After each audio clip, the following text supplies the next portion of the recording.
watching the station covering all of the DMV. This is DC News Now. Good afternoon, and thank you for joining us for the news at noon. I'm Mark Hall. It is a DMV first warn day. Tropical Depression Debbie dumping rain all across the DMV. Weather forecaster Brittany Ward joins us with the latest check on the forecast. Brittany, I assume the worst is past, but are there still some concerns? Yeah, you know, Mark, we are still going to be keeping an eye out on the flooding threat, especially when it comes down to those rivers and streams across much of the DMV. But as for the severe threat, it looks like we are slowly starting to see it dwindle across portions of the area as Debbie continues to roll its way off north. So let's take a look at radar showing you the past couple of hours. It has been an active morning when it came down to the weather. We saw multiple tornado warnings go in effect across portions of southern Maryland as well as northern Virginia. We even had a tornado warning here in Washington, D.C., but putting a pause on radar and showing you what's happening right now at this hour, we're just seeing some light drizzle across the area. Zooming radar in as you head further off out towards Montgomery County, it looks like North Germantown, Gaithersburg area. You guys are seeing light to moderate rain at this hour, and then just heading further off south out towards northern Virginia. Still holding on to some light sprinkles, Manassas as well as Centerville, and then it looks like Washington, D.C., just the northwest portion of it. We are seeing some light rain currently fall at this hour. Now, this is the latest from the National Weather Service. They have now expired that entire tornado watch that was in effect for the area. So overall, that threat again is starting to dwindle, all thanks to Debbie currently moving out of the area. Still do have a coastal flood advisory in effect for portions of the area. This is set to expire later on this evening, and we'll continue to keep an eye out on the flooding threat. But as for the flood watch that was in effect for the entire area, looks like the National Weather Service has also decided to cancel that as well. When it comes down to those rain totals, we're looking between 72 hours. We have picked up a lot of rain here in the nation's capital, almost 3 inches, but then further off west, our friends in the eastern panhandle of West Virginia, portions of Shenandoah, you guys were under an extreme drought, and look at that. You guys got upwards to almost 9 inches of rainfall within the last 3 days. So overall, this rain that came very beneficial, but it still caused some flooding across the area. So zooming satellite and radar out to kind of show you the leftovers of post-tropical storm Debbie right now making its way into the Pennsylvania area. So it looks like northern Pennsylvania heading into New York, they are starting to see those heavier downpours we saw earlier this morning. So Mark, keep it here. Looks like we're going to have a beautiful forecast as we head into the weekend. So I'll talk more about that, Mark, in just a bit. All right, Brittany, something to look forward to. Thank you. And major flooding in Old Town Alexandria. The waterfront is practically underwater. Let's go to DC News Now's Randy Bass in Old Town Alexandria. Randy, how does it look out there right now? Yeah, Mark, the skies are dry here in Alexandria, but the streets certainly are not. Going to give you a live look at what we're seeing here right now. Check out that person standing over there kind of in the water. You can see it's coming up over their ankles, over their feet here, but you can also kind of see that marker there on the wall in Alexandria showing how high up that water is above sea level. It's above the 5-foot mark, but coming up to the 6-foot mark here. And again, that breeze, that high tide is really starting to roll in.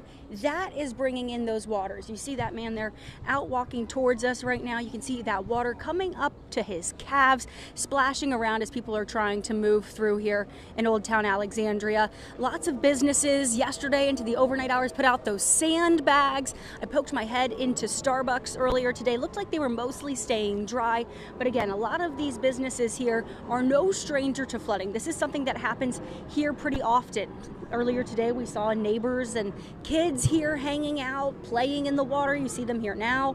Dogs out here playing in the water. People are just kind of taking advantage of this weather. But again, those businesses mostly staying dry for now. Those sandbags really putting in work overnight to keep those businesses nice and dry. As for what could be next here in Old Town Alexandria, neighbors we've talked to say that they're hopeful that this may soon be a thing of the past. And Old Town Alexandria The city of Alexandria has new plans in place to try and mitigate flooding in the future. We talked with them. They say they hope that at some point this might not be something they have to deal with for much longer. Live in Alexandria, I'm Randy Bass, DC News Now. All right, Randy, thank you. And heavy rain from Tropical Storm Debbie has not only led to flooding, but also many road closures throughout the region. DC News Now's Yamari Sase shares some tips on how to stay safe on the flooded roads. Roads in Montgomery County set to reopen after many streets were flooded due to heavy rain due to Tropical Depression Debbie. From on and off rain, tornado watch alerts and warnings, and a flood warning in effect, Debbie had made its way to the DMV. Part of Game Preserve Road in Gaithersburg was closed after a car was stuck in high waters. The driver was able to get out, but the car was left behind. Since then, the road has reopened. Winds and heavy rain also led to downed trees in Gaithersburg, Barnesville, and Potomac. With continued heavy rain we expect to see today, here are tips to stay safe. When you're driving, slow down. Increase your following distance. Also, if you see any flooding, turn around, don't drown. Look out for pedestrians, and also keep a roadside safety kit in your car. And if you're in an area or home that's prone to flooding, be sure to move to higher ground. If you're told to evacuate, do it. And also avoid floodwaters. So stick with us on DC News Now, on air and online, and we'll continue to bring you the latest on your weather coverage. For now, reporting in Gaithersburg, Maryland, I'm Yamari Sase, DC News Now. Yamari, thank you. 6 people, 4 adults, 2 children are displaced after a tree fell on their home in Montgomery County. It happened last night on Ivy Mount Terrace in Potomac. No injuries were reported. DC News Now is always working to make sure that you stay weather prepared. In the event of a tornado, this is what you need to know. Tornado watch means that the National Weather Service believes that conditions are capable of producing tornadoes. A tornado warning means that NWS forecasters have detected a tornado on the radar. Officials say that it's important when that happens to get in an area where there are no windows, like a basement, closet, hallway, or a bathroom. They also say that having an emergency plan in place and keeping cell phones fully charged are key to communicating with loved ones or about a power loss.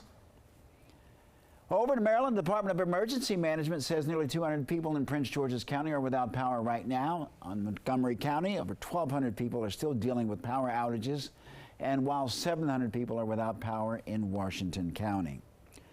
Developing now in West Virginia, one person is dead after a tree collapsed onto a home. This happened last night in Harpers Ferry. Emergency officials say that it was possibly weather-related. The fire chief says that crews were called just before 10 o'clock to the home near Mad Hatter Road and Wild Rose Lane. He says one person was trapped inside and was later confirmed dead. Chief says that another person was also there but could not say if that person was inside at the time. We're told the investigation continues. Whenever we get a lot of rain up in this area, with some of these trees being as big and as tall as they are in the wind, the root balls get loosened up, and as the wind progresses, it can eventually push the big trees over. Yeah, the chief also says that the weather hurt their ability to respond to the call after power lines fell on the fire truck. Take a look at this, a tree that knocked down wires in Wheaton. Officials say that you should treat all wires as if they are electrified and stay away. And if you see a collapsed power line, call 911 immediately. And the storm causing damage in Maryland as well. Montgomery County Fire and Rescue says that a large tree fell on a house in Gaithersburg. This happened last night on Enterprise Way. Crews say that it damaged the home. Fortunately, there were no injuries reported. You can stay on top of storm conditions and get updates on Debbie's path by scanning the QR code on your screen. And this will take you to the DC News Now weather app that is free. And you can also head to our website, dcnewsnow.com/weather.